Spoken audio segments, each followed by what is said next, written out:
putra Klarades. Hei sejatipun para patang perkara nomor siji nganggo ilmune ulama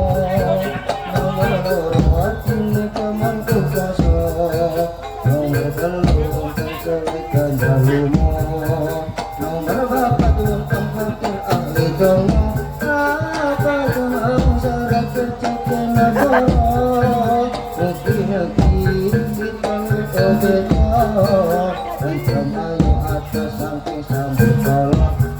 Allahumma sholli wa sallim ala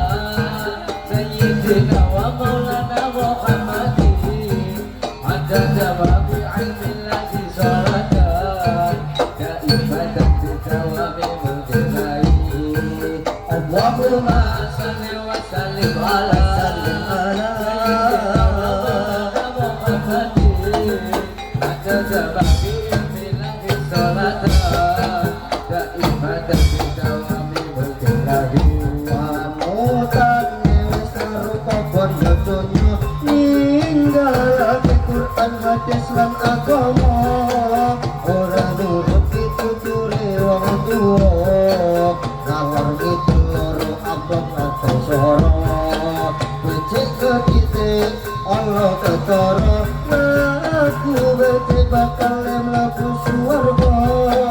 laku Allah urip rekoso agama mung salan ada sing kuwasa Allahumma sholli wa sallim ala Muhammadin adada babi ilmillahi salatan daimatan bidawami mudilai Allahumma sholli wa sallim ala sayyidina wa maulana Muhammadin adada babi ilmillahi salatan daimatan bidawami mudilai wis bener tenan dawuhe para ulama kang kepencet kegundukan kondo donya masih anci gundake wong tuwa laku dalan serta gorokong sadaya wis padha lali ora padha rumangsa tumindak dosa iku bakal siksa siksa donya ora dadi apa siksa akhirat bakal mlebu swarga Allahumma sholli wa sallim ala sayyidina wa maulana Muhammadin adada babi ilmillahi salatan daimatan bidawami mudilai Allahumma sholli wa sallim ala sayyidina wa maulana Muhammadin adada babi ilmillahi salatan daimatan bidawami mudilai jekipun negara patang perkara nomor siji nganggo ilmune ulama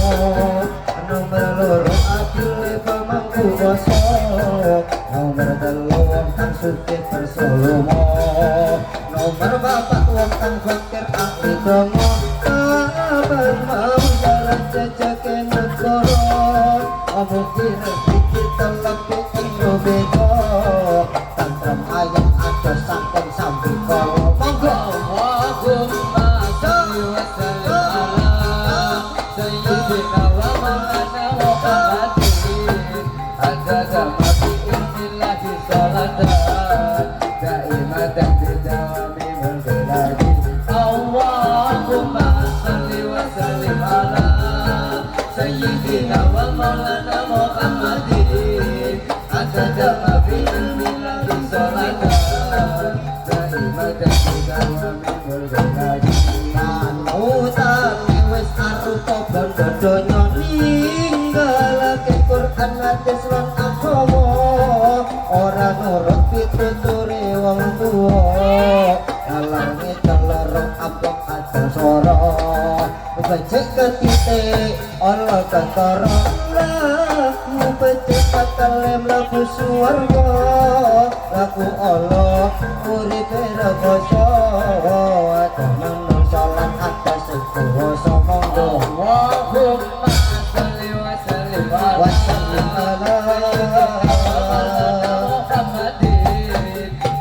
ma fi ilmillahi sholatan daimatan bidawami mulkilagi Allahumma salli wa sallim ala sayyidina wa maulana Muhammadin adada ma fi ilmillahi sholatan daimatan bidawami mulkilagi wis bener tenan dawuhe para ulama kang kepingin kedudukan banda donya mesti ancik-ancik bunda wong tuwa laku dolen serta para padha bangsa wis padha lali ora padha rumangsa tumindak pecek bali disiksa siksa donya ora dadi ngopo siksa akhirat bakal mlebu swarga Allahumma sholli wa sallim ala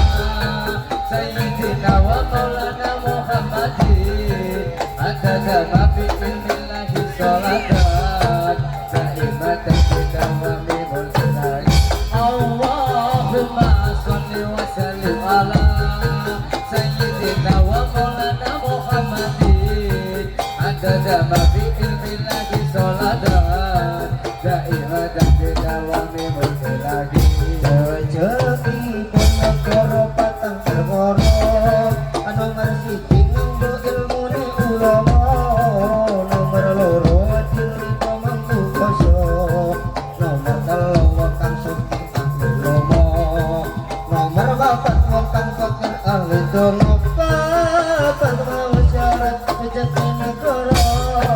rezeki negeri kita lebih ing rubeka tetap ayu ada samping sambung kala Allahumma sholli wa sallim ala sayyidina wa maulana Muhammadin adada ma fi ilmillahi sholatan daimatan bidawami mulkilagi Allahumma sholli wa sallim ala sayyidina wa maulana Muhammadin adada ma fi ilmillahi sholatan daimatan bidawami mulkilagi Anjenindo to ono tratatan aku mau Islam iku pancen luwih utama gawe tuli sing nyebar para wali songo kang duwe gelar Raden Sahid Sunan Kalijaga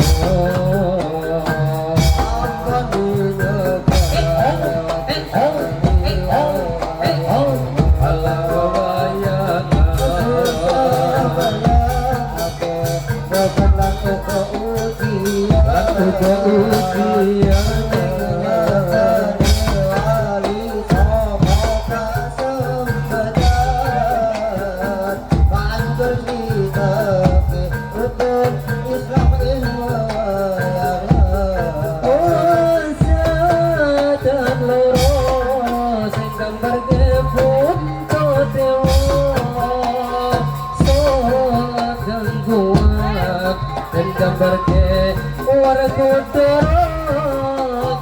bisa bumi perkara cacahe agama nalika lagi perang dembur Brontoyodo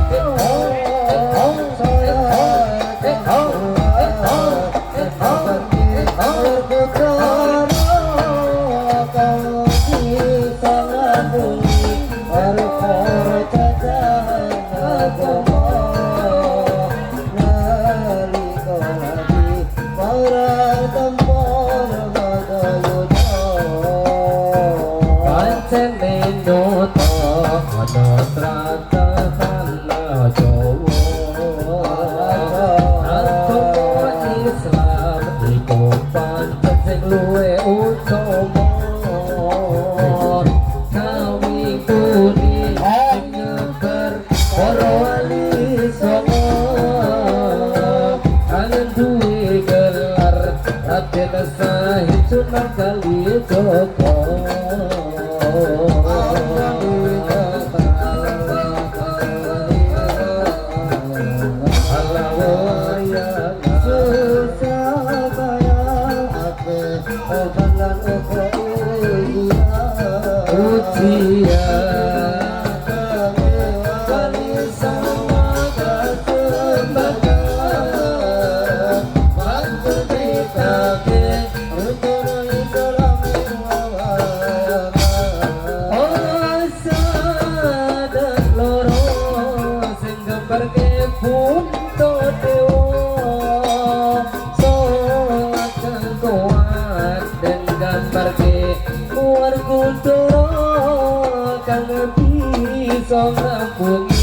perkara kacai agama nalika lagi perang tempur Bharatayuda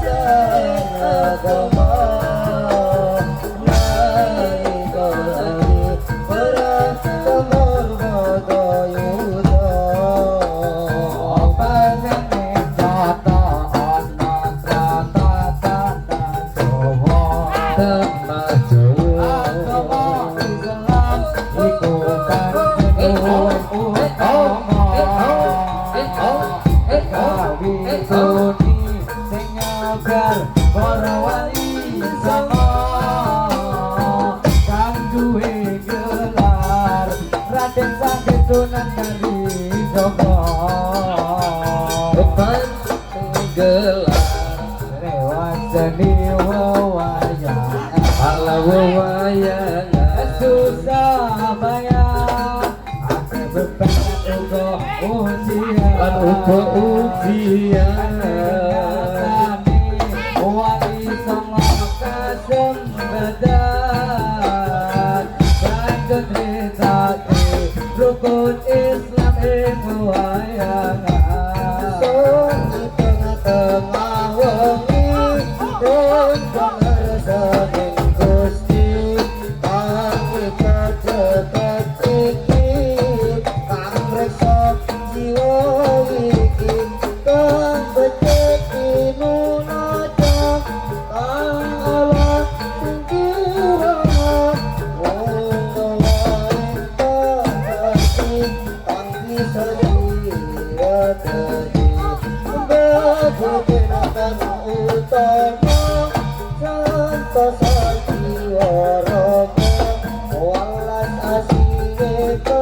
Terbuka, tidak bisa koroke.